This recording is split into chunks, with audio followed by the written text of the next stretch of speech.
Setelah Ehud mati, orang Israel melakukan pula apa yang jahat di mata Tuhan. Lalu Tuhan menyerahkan mereka ke dalam tangan Yabin, Raja Kanaan, yang memerintah di Hazor. Panglima tentaranya ialah Sisera, yang diam di Haroset Hagoyim. Lalu orang Israel berseru kepada Tuhan, sebab Sisera mempunyai 900 kereta besi, dan 20 tahun lamanya ia menindas orang Israel dengan keras. Pada waktu itu, Deborah, seorang nabiah, istri Lapidot, memerintah sebagai hakim atas orang Israel. Ia biasa duduk di bawah pohon korma Deborah, antara Rama dan Betel, di pegunungan Efraim, dan orang Israel menghadap dia untuk berhakim kepadanya. Ia menyuruh memanggil Barak bin Abinoam dari Kedes di daerah Naftali, lalu berkata kepadanya, "Bukankah Tuhan Allah Israel memerintahkan demikian? Majulah, bergeraklah menuju Gunung Tabor dengan membawa 10.000 orang Bani Naftali dan Bani Zebulun bersama-sama dengan engkau. Dan aku akan menggerakkan Sisera, panglima tentara Yabin, dengan kereta-keretanya dan pasukan-pasukannya menuju engkau ke sungai Kison. Dan aku akan menyerahkan dia ke dalam tanganmu." Jawab Barak kepada Deborah, "Jika engkau turut maju, aku pun maju. Tetapi jika engkau tidak turut maju, aku pun tidak maju," kata Deborah. "Baik, aku turut. Hanya engkau tidak akan mendapat kehormatan dalam perjalanan yang kau lakukan ini. Sebab Tuhan akan menyerahkan Sisera ke dalam tangan seorang perempuan." Lalu Deborah bangun berdiri dan pergi bersama-sama dengan Barak ke Kedes. Barak mengerahkan suku Zebulon dan suku Naftali ke Kedes. Maka 10.000 orang maju mengikuti dia. Juga Deborah maju bersama-sama dengan dia. Adapun Heber, orang Keni itu, telah memisahkan diri dari suku Keni, dari anak-anak Hobab ipar Musa, dan telah berpindah-pindah memasang kemahnya sampai ke pohon Tarbantin di Zaanaim yang dekat Kedes. Setelah dikabarkan kepada Sisera bahwa Barak bin Abinoam telah maju ke Gunung Tabor, dikerahkannyalah segala keretanya, 900 kereta besi, dan seluruh rakyat yang bersama-sama dengan dia, dari Haroset Hagoyim ke sungai Kison.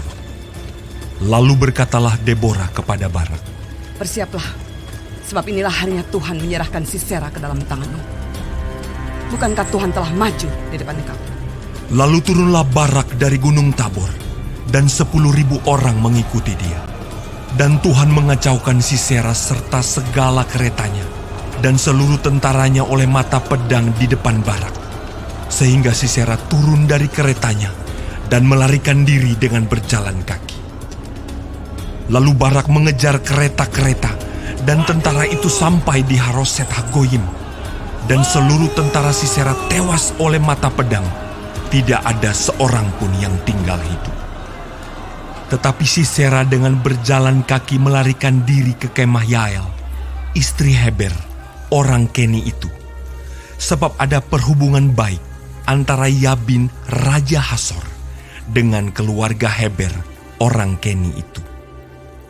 Yael itu pun keluar mendapatkan Sisera dan berkata kepadanya, "Singgahlah Tuanku, silakan masuk, jangan takut."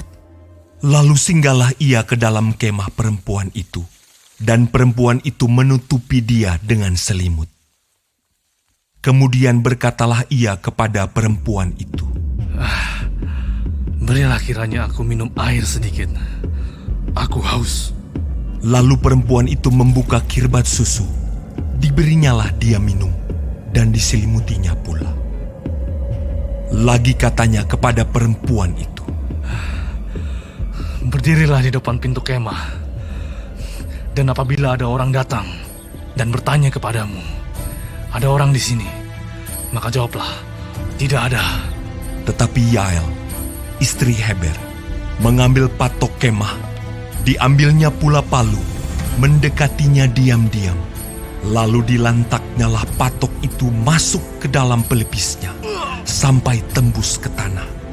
Sebab ia telah tidur nyenyak karena lelahnya. Maka matilah orang itu. Pada waktu itu muncullah Barak yang mengejar Sisera.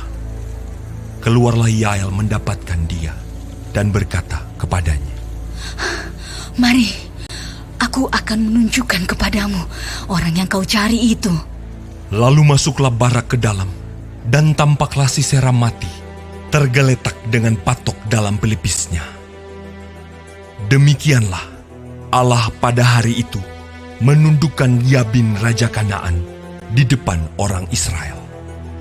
Dan kekuasaan orang Israel kian keras menekan Yabin, Raja Kanaan, sampai mereka melenyapkan Yabin, Raja Kanaan itu.